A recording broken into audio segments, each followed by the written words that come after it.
Assalamualaikum warahmatullahi wabarakatuh. Innal hamdalillah nahmaduhu wa nasta'inuhu wa nastaghfiruh wa na'udzu billahi min shururi anfusina wa min sayyiati a'malina.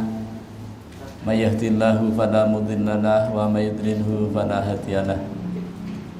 Asyhadu an la ilaha illallah wahdahu la syarikalah wa asyhadu anna Muhammadan abduhu wa rasuluh la nabiyya wa la rasula ba'dah. Allahumma shalli wa sallim wa barik ala hadza nabiyil karim wa ala alihi wa sahbihi ajma'in, amma ba'd. Qala Allah ta'ala fil Qur'anil Karim, a'udzu billahi minasyaitonir rajim. Ya ayyuhalladzina amanu taqullaha haqqa tuqatih wa la tamutunna illa wa antum muslimun. Ya ayyuhan nasu taqu rabbakum alladzi khalaqakum min nafsin wahidah wa khalaqa minha zawjaha wa batha minhuma rijalan katsiran wa nisaa'a wattaqullaha alladzi tasaaluna bihi wal arham innallaha kana 'alaikum raqiba. Ya ayyuhalladzina amanu taqullaha wa qulu qawlan sadida yuslih lakum a'malakum wa yaghfir lakum dzunubakum wa may yuti'illaha wa rasulahu faqad faza fawzan 'azima. Fa in asdaqal haditsi kitabullah wa khairul hadi hadi Muhammadin sallallahu alaihi wasallam wa syarrul umuri muhdatsatuha wa kullu muhdatsatin bid'ah wa kullu bid'atin dhalalah wa kullu dhalalatin finnar. Bapak Ibu jamaah salat maghrib mushola Miftahul Jannah yang dirahmati Allah Subhanahu wa taala, mari kita kembali bersyukur kepada Allah biqauli alhamdulillah wa syukrulillah atas limpahan rahmat dan nikmatnya kepada kita, terutama nikmat hidayah berupa iman dan Islam. Insyaallah masih melekat di dada kita semuanya dan tetap kita pertahankan, jangan sampai lepas dari diri kita. Nikmat kesehatan, nikmat panjang umur, nikmat waktu luang yang Allah berikan kepada kita, sehingga dengan nikmat itu kita dapat melaksanakan sholat fardu maghrib secara berjamaah di tempat yang kita cintai ini. Salawat dan salam semoga senantiasa tercurah, terlimpah kepada junjungan kita Nabi besar Muhammad sallallahu alaihi wasallam, kepada keluarganya, para sahabatnya, para pengikutnya yang setia, baik yang dulu, sekarang maupun yang akan datang. Mudah-mudahan kita semua yang hadir di majelis yang mulia ini dicatat oleh Allah Subhanahu wa taala sebagai hamba-hamba Allah yang taat, yang takwa, calon-calon penerima syafaat yang agung dari baginda Nabi sallallahu alaihi wasallam atas izin Allah Subhanahu wa taala kelak pada hari kiamat. Amin ya rabbal alamin. Bapak Ibu jamaah yang dirahmati Allah SWT, alhamdulillah kita kembali bertemu dalam suasana kebaikan, sehat badan, afiah batin. Ini merupakan nikmat Allah yang wajib kita syukuri agar Allah senantiasa menambahkan nikmatnya kepada kita. Jangan sampai kita termasuk orang-orang yang kufur nikmat, menggunakan nikmat Allah dipakai untuk maksiat, menggunakan nikmat Allah dipakai untuk melakukan perbuatan yang mengundang murkanya Allah SWT. Ketahuilah sesungguhnya azab Allah amat sangat pedih. Bapak Ibu jamaah yang dirahmati Allah SWT, malam ini kita akan melanjutkan kajian tafsir Al-Quran. Nama kitabnya Ma'rifatul Quran fi Tarjamatil Quran, mengenal Al-Quran melalui terjemahnya. Kenapa? Karena Al-Quran diturunkan dalam bahasa Arab, maka perlu kita terjemahkan ke dalam bahasa kita, yaitu bahasa Indonesia, supaya kita paham. Karena apabila kita tidak mengenal Al-Quran melalui terjemahnya, maka insya Allah kita tidak akan mendapatkan informasi yang akurat. Padahal Al-Quran itu memberikan informasi yang amat sangat luar biasa kepada kita semua. Bapak Ibu yang dirahmati Allah SWT, malam ini penampilannya beda ini ya Pak Haji ya. Biasanya sama-sama duduk di bawah, ini kok di atas nih ya, rasanya kayak gimana begitu ya. Suara mic, volume mic itu kan diatur ya, tapi ini malah naik di atas itu ya. Alhamdulillah. Ini ayat min ayatillah. Sebelum kita lanjutkan, sekarang kan lagi viral ini ya, tentang informasi yang kita lihat, yang kita dengar melalui media sosial. Saya melihatnya itu bagian cara Allah untuk mengajari kita bagaimana cara kita itu bisa membenarkan Allah, bagaimana cara kita itu memberikan penilaian terhadap firman Allah. Ya, kalau yang sering kita dengar itu tentang kalimat surah Al-Maidah ayat 58 ya. Surah Al-Maidah ayat 58. Terima kasih. Banyak. Allah Subhanahu wa taala berfirman, a'udzubillahi minasyaitonirrajim. Wa idza nadaitum ilas sholati attahidzuha huzwa wa la'iba dzalika bi annahum qaumul la yaqilun. Wa dan idza apabila nadaitum kamu menyeru ila sholati untuk melaksanakan sholat. Seruan ini disebut dengan azan. Jadi kalau kita itu ditanya oleh cucu kita, adik kita, mana tahu Pak ayat yang berbicara tentang seruan untuk sholat? Nah ini salah satunya. Walaupun banyak, ya kan, di surah At-Taubah ayat 3, surah Al-Anbiya 109, kemudian ada surah Al-Fussilat ayat 33, ya kan? Nah, apabila kalian menyeru untuk melakukan sholat, maka at-tahidzuha, mereka menjadikan seruan itu sebagai sebuah huzwa, yaitu bahan ejekan, bahan olok-olokan, walaiba, dan bahan permainan. Ini yang menyatakan Allah. Jadi kalau kita melihat di media sosial ada orang yang mengatakan atau membandingkan, bahkan menyamakan bahwa suara azan itu mirip seperti suara binatang, maka itu sesuatu yang penting untuk kita cermati. Itulah cara Allah memberitahu kepada kita. Kalau tidak ada yang seperti itu, kita tidak bisa membenarkan Al-Quran. Beberapa tahun yang lalu dulu juga pernah suara azan ini dibanding-bandingkan dengan nyanyian-nyanyian lagu-lagu Jawa, ya, itu sering, ya.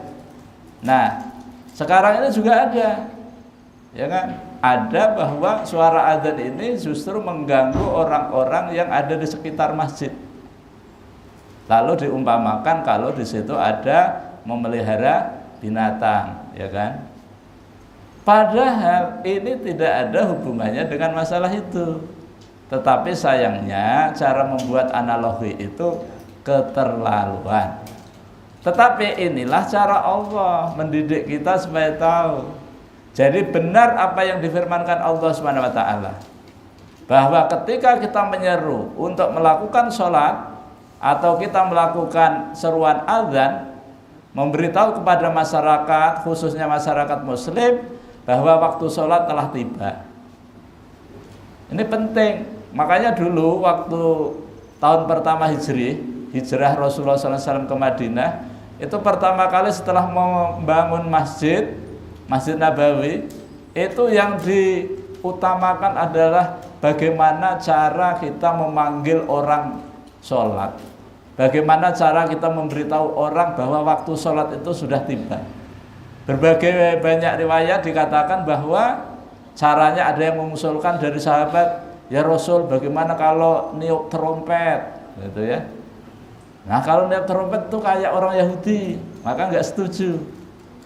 Ya Rasul, bagaimana kalau memukul lonceng, kalau itu seperti Nasrani. Lalu Nabi mengatakan bagaimana cara yang terbaik. Maka kemudian ada dua sahabat yang bermimpi, ya. Ada dua sahabat. Ada Abdullah, kemudian ada Umar bin Khattab. Bahwa di dalam mimpinya itu dipertunjukkan tentang bacaan azan. Yang bacaan azan itu seperti yang kita dengar selama ini. Maka kemudian disepakati bahwa cara kita memanggil kepada kaum muslimin bahwa waktu sholat telah tiba, maka disepakati dengan seruan azan. Nah ini, maka ditunjuk ketika itu adalah Bilal. Jadi Bilal itu Bapak, Ibu, Bilal itu nama orang yang ditugasi Nabi untuk mengumandangkan azan agar kaum muslimin tahu, karena dulu itu rumahnya jauh-jauh sekali, bukan seperti sekarang. Ya jaraknya itu berkilo-kilo, ya kan? Makanya Rasul menyuruh Bilal naik ke atas, ke bukit yang tinggi, kemudian nyaring. Nah, nyaring itu keras. Supaya apa? Suara seruan panggilan sholat ini sampai. Jadi kalau sekarang kita mempersoalkan itu sebenarnya ya untuk menambahi saja, gitu ya. Membenarkan bahwa Allah itu dalam firman-Nya betul. Coba kalau tidak ada yang mempermainkan, nanti bagaimana ayat ini?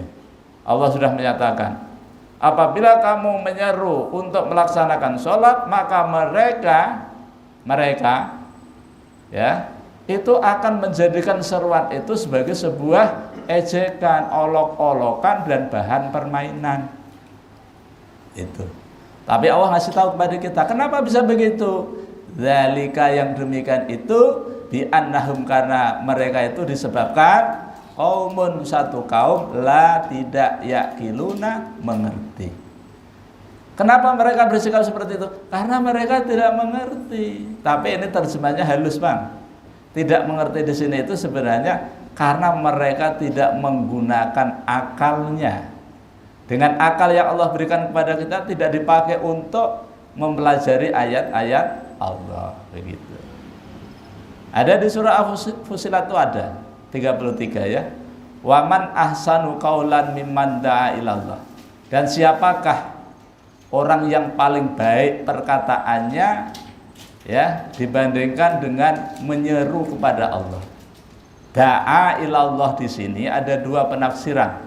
Yang pertama, menyeru kepada kaum muslimin bahwa waktu sholat tiba. Menyeru kepada kaum muslimin bahwa kita tidak lama lagi akan melaksanakan sholat berjamaah. Kemudian yang kedua, tafsirannya adalah kita mengajak kepada orang kepada nilai-nilai tauhid, berdakwah. Ayo Bapak Ibu, kita sholat berjamaah, misalnya begitu. Dan ketika kita sholat, jangan sampai kita menyekutukan Allah. Jadi kita laksanakan semata-mata karena Allah. Ini adalah nilai-nilai dakwah, gitu ya. Nah kemudian yang kedua, wa amila sholeha, dan mengajak untuk berbuat amal soleh. Wa qala innani minal muslimin, dan orang yang mengatakan sesungguhnya aku adalah orang yang berserah diri kepada Allah. Jadi ada tiga perkataan yang tidak ada tandingannya, yaitu menyeru kepada Allah, kemudian menyeru agar kita kaum muslimin ya itu berbuat amal soleh. Yang ketiga, mengajak manusia agar mengucapkan dua kalimat syahadat. Ini sebagai pertanda bahwa kita masuk Islam. Berserah diri di sini adalah taslim, ya, masuk Islam. Inilah dakwah yang dilaksanakan oleh Nabi beserta para sahabatnya, menawarkan Islam kepada mereka agar mereka mendapatkan jaminan keselamatan. Bapak Ibu yang dirahmati Allah Subhanahu wa taala, ini terkait dengan masalah azan, ya. Kemudian Rasulullah SAW juga memotivasi kepada kita di dalam sebuah hadis, ya, yang artinya apabila kalian mendengar seorang muadzin mengumandangkan azan, maka jawablah sebagaimana yang dibaca oleh muadzin. Jadi yang azan itu muadzin, bukan Bilal. Cuma namanya Bilal. Tapi kalau di Indonesia itu ada petugas azan dan ada Bilal. Padahal namanya Abdurrahman. Nah, tapi jadi Bilal. Padahal Bilal itu orang ya sahabat Nabi. Nah, gitu. Jadi apabila kita itu mendengar muadzin azan, maka kita jawab sebagaimana yang dibaca atau yang diserukan oleh muadzin, kecuali ketika pada saat kalimat hayya 'alas shalah, hayya 'alal falah, maka kita jawab dengan ucapan la haula wala quwata illa billah. Bapak Ibu yang dirahmati Allah Subhanahu wa taala, kita akan melanjutkan kajian tafsir kita, yaitu mengenal Al-Qur'an melalui terjemahnya. Kemarin kita sudah sampai pada surah Al-Baqarah ayat 34. Walaupun belum selesai betul ya, karena sudah masuk waktu Isya. Di penghujung ayat 34, Allah Subhanahu wa taala berfirman, bukan di penghujungnya, dari awalnya juga ya. Wa idz qulna lil malaikati isjudu li adama fasajadu illa iblis aba wastakbara wa kana minal kafirin. Dan ingatlah ketika kami berfirman kepada para malaikat dan seluruh penghuni surga agar semuanya bersujud kepada Adam untuk memberikan penghormatan atas jasa yang diberikan oleh Adam kepada para malaikat dan seluruh penghuni surga. Fasajadu, maka semuanya sujud. Sujud di sini bukan berarti sujud seperti kita sholat, tidak. Tetapi sujud di sini adalah memberikan penghormatan. Kenapa? Karena Adam disuruh oleh Allah untuk mengajari para malaikat. Makanya para malaikat disuruh sujud. Semuanya sujud karena taat kepada Allah. Illa iblis. Illa ini dalam kajian bahasa Arab ini al-istisna, pengecualian. Jadi semuanya sujud kecuali. Nah, berarti namanya semuanya kok masih ada kecuali. Nah, inilah indahnya bahasa itu. Jadi illa iblis, kecuali iblis yang tidak mau sujud. Kenapa tidak mau sujud? Tidak taat. Iblis tidak hanya tidak taat kepada Allah, tapi aba, enggan. Ditambah wastakbaro, ya. Jakanya misalnya tidak mau itu enggak ditambah dengan sombong, itu saya kira enggak terlalu lah. Nah, ini mana aba, mana wastakbaro. Maka Allah tetapkan wa kana minal kafirin. Maka dengan demikian iblis dimasukkan Allah ke dalam golongan orang kafir. Makanya kalau ada orang kafir dan sejenisnya, ini digolongkan ke jamaahnya iblis. Makanya ada ya iblisu syaitan ya. Jadi iblis ini bagian daripada setan dari bangsa jin. Kalau nama aslinya itu Azazil. Nama aslinya iblis itu Azazil. Karena sampai istilah ini ke Jawa itu berubah namanya menjadi Bejajil. Nah, ini kalau bapak-bapak yang pernah di Jawa itu, ini Azazil ini di Jawa jadinya Bejajil. Jadi kalau bulan Suro, bulan Muharram itu kalau di kampung itu tetek pakai kentongan gitu, apa? Musir Bejajil. Maksudnya adalah setan-setan yang mengganggu. Zaman bahari kan memang begitu. Apalagi Pak, huruf-huruf Arab itu kalau masuk Jawa itu jadinya agak aneh-aneh, tapi ajaib Bang. Kalau pian mendengar bacaan Al-Fatihahnya di Kampung Ulun, itu masih terpingkal-pingkal Pak. Nah, kalau di Banjar kan fasih ya, Al-Fasih. Kalau di Jawa enggak semua di Jawa Bang. Di Kampung Ulun gitu kan.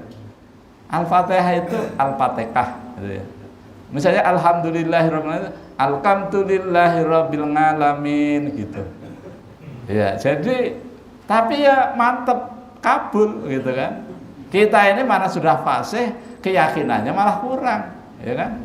Mana sudah hafal, ya kan? Tapi keyakinannya kurang, gitu kan? Bapak Ibu yang dirahmati Allah Subhanahu wa taala, maka kita lanjutkan pada surah Al-Baqarah ayat 35. Allah Subhanahu wa taala berfirman, a'udzubillahi minasyaitonirrajim. Nanti adik-adik sampai di rumah ya, adik kita yang cakep, nanti buka Al-Baqarah ayat 35 ya. Wa qulna ya adamuskun anta wa zaujukal jannata wa kula minha ragadan haitsu syi'tuma wa la taqraba hadhihi sajarata fatakuna minaz zalimin. Dan setiap ada ayat di dalam Al-Quran apabila diawali dengan dan, maka ayat itu terkait dengan ayat sebelumnya. Karena ayat sebelumnya wa'id, maka yang di bawah juga ikut wa'id. Tapi idnya tidak disertakan karena sudah diwakili pada ayat sebelumnya. Tetapi mengartikannya sama. Dan ingatlah ketika ya, qulna kami berfirman kepada siapa? Qulna kepada Adam. Wa qulna ya Adamu.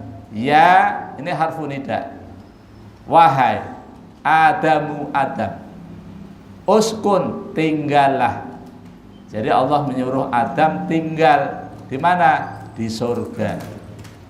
Anta engkau, yaitu Adam. Jadi yang disuruh Adam, ya. Padahal Nabi Adam ini punya istri, tapi istrinya tidak disuruh langsung oleh Allah. Yang disuruh adalah Nabi Adam. Nanti biarlah Nabi Adam yang mengajak istrinya.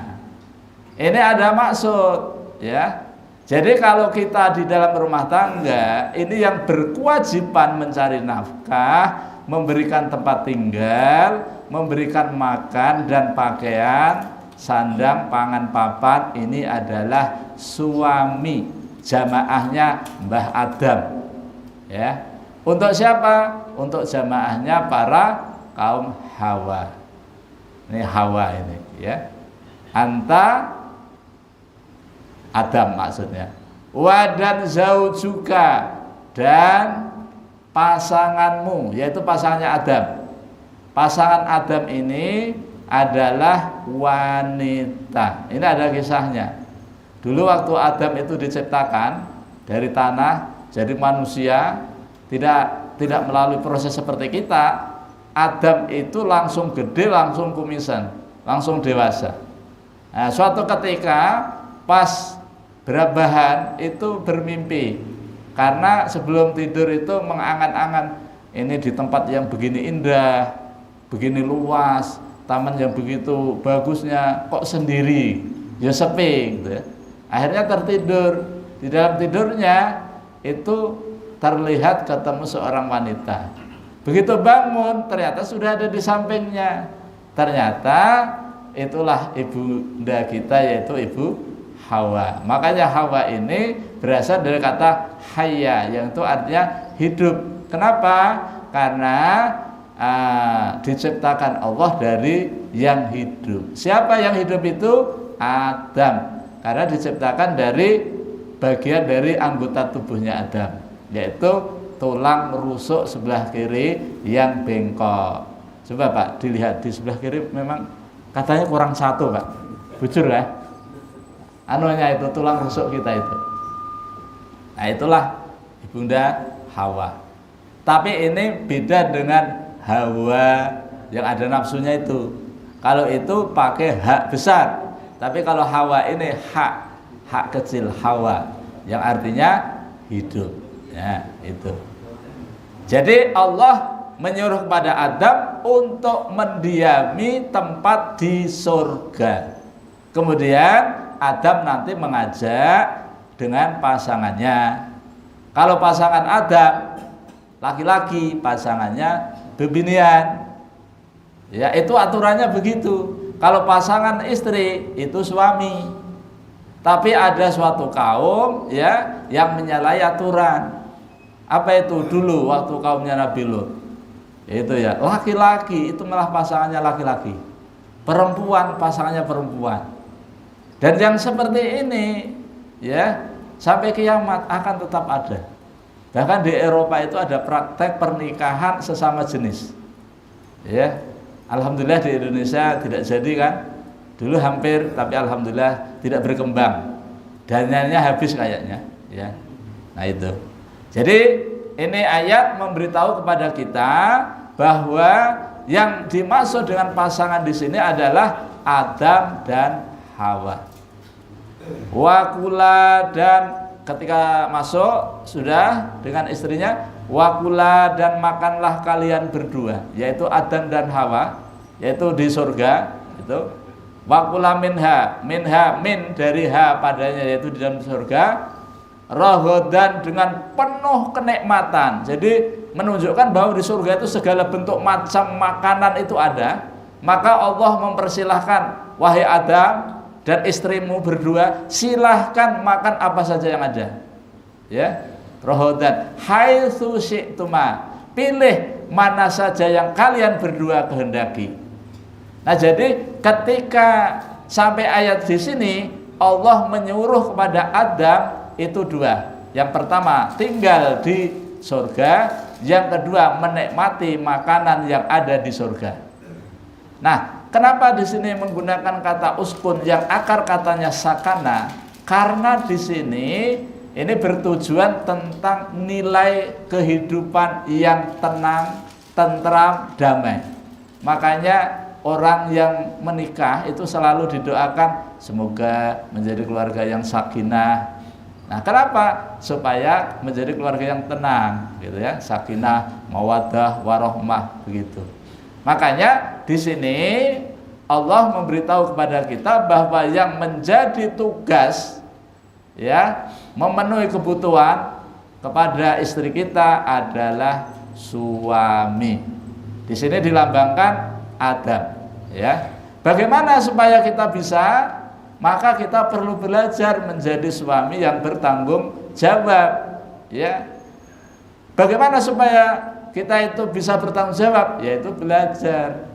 Di mana belajarnya? Tidak harus di bangku sekolah, tidak harus di bangku kuliah. Di mana saja ada kajian, datang, insya Allah kita dapat ilmu. Ya, kenapa? Supaya kita bisa memberitahu kepada anak istri kita. Jadi peraturan-peraturan apa saja yang harus dikerjakan, perintah-perintah apa saja yang harus kita laksanakan, dan larangan apa saja yang harus kita tinggalkan, itu menjadi kewajiban suami disampaikan kepada istri kita. Jadi kalau habis taklim gini, pulang ke rumah itu disampaikan kepada keluarga, gitu kan? Nah, kemudian yang selanjutnya, wala takroba, dan janganlah kalian berdua. Waktu menyuruh tinggal di surga itu sendirian. Waktu menyuruh makan berdua. Begitu Allah melarang kepada mereka berdua, itu berdua. Wala takroba, dan janganlah kalian berdua mendekati. Hadhihi, ini asyajarata, pohon. Ini Allah sudah jelaskan, Adam, ini pohon, ini macam-macam, silahkan apa saja, silahkan nikmati apa saja, nggak ada batasannya. Cuma satu saja, kamu jangan mendekati pohon ini. Kalau mendekati, fatakuna, maka kamu akan menjadi mina, bagian dari az-zalimina, orang-orang yang zalim. Nah, ketentuan peraturan ini sudah Allah sampaikan kepada penduduk surga, yang pada waktu itu penduduknya cuma 3 bangsa, yaitu Adam dan Hawa. Tetapi yang satu itu sudah di DO, iblisnya sudah dikeluar. Jadi ibarat ini surga, Pak, ya, ini surga, tamat, ini Adam dan Hawa di dalam, lah iblisnya di luar sana, tapi masih di sekitar situ. Nah, masih di situ, tapi tidak bisa menikmati sebagaimana yang dinikmati oleh Adam dan Hawa. Nah, jadi ada 2 perintah, kemudian ada 1 larangan. Ini maknanya adalah di dalam kehidupan kita ini selalu ada 2 hal. Ada perintah yang harus kita kerjakan sesuai dengan kesanggupan kita, dan ada larangan yang harus kita tinggalkan sepenuhnya. Jadi kalau larangan tidak boleh semampunya, ya kan? Makanya perintahnya itu kalau di Quran, kalau melarang itu selalu wala takroba, janganlah mendekati. Padahal maksudnya jangan melakukan, jangan memakan, gitu. Makanya kalau orang-orang yang yang sekuler atau yang liberal itu mengartikannya itu kadang-kadang menyesatkan. Jadi yang dilarang Tuhan itu kan mendekati, melakukannya kan kada katanya. Ya, mendekati aja dilarang. Dan bahasa Quran tidak langsung melarangnya, karena ini kalau bahasa Arab itu mubalaghah, yang artinya bersangatan, ditekankan betapa gaya bahasa Quran itu indah. Jadi tidak langsung. Waktu Allah menyuruh kita supaya tidak berzina, apakah juga sama kan? Ya, wala taqrabuz zina, gitu kan? Dan janganlah kamu mendekati zina. Padahal maksudnya jangan kalian melakukan zina, gitu. Nih, ketika orang sholat dalam keadaan mabuk dilarang. Bahasanya juga wala taqrabus sholata wa antum sukar. Dan janganlah kalian mendekati sholat. Maksudnya jangan kalian melaksanakan sholat dalam keadaan mabuk. Maksudnya sampai kamu sadar apa yang kamu ucapkan itu. Nah, oleh karena itu kita ini sholat juga penting supaya maksud daripada bacaan-bacaan yang kita baca itu kita jelas maknanya. Tapi kalau mabuk itu dijadikan imam sholat, makanya berbahaya. Membaca surah Al-Kafirun tidak bisa stop bolak-balik, nggak bisa dilakukan. Membaca surah Al-A'la itu baliknya itu ke surah Ad-Duha dan lain sebagainya. Kenapa? Mabuk, ya kan? Nah, oleh karena itu kita dianjurkan untuk belajar. Nah, jadi bahasa takrobah di sini adalah hakikatnya jangan melakukannya. Bapak Ibu jamaah yang dirahmati Allah, kenapa Adam sampai tergelincir? Nah, tentu ada yang menggelincirkan, ya kan? Ada. Ini nanti ada ayat berikutnya yaitu ayat 36. Namun sebelum kita ke sana, ya, yang jelas sebelum Allah itu melarang, sebelum Allah itu menyuruh, Allah sudah memberitahu semuanya dan Adam tahu itu. Bukan tidak tahu, tahu sekali. Nah, tetapi kenapa sampai Adam berdua itu kok tergelincir ke situ, ya? Dulunya ketika iblis menggoda mereka berdua, itu Adam kuat. Tetapi karena Adam itu kemudian digoda oleh kekasihnya Hawa tadi, akhirnya tidak kuat juga. Ini melambangkan bahwa sehebat apapun laki-laki, kalau didekati wanita pasti kelepek. Nah, nggak ada contoh. Pokoknya dicoba aja sendiri. Hadapi wanita apalagi cantik, gitu ya. Istrinya loh, bukan orang lain. Cantik gitu ya. Pasti kelepek, gitu ya. Makanya nanti di akhirat itu ada gini. Di akhirat itu Pak, nanti ketika dikumpulkan di padang mahsyar, kumpul, matahari didekatkan. Ya, ada yang bilang, memang resmi ini, sejengkal, ada yang 3 jari. Matahari itu didekatkan.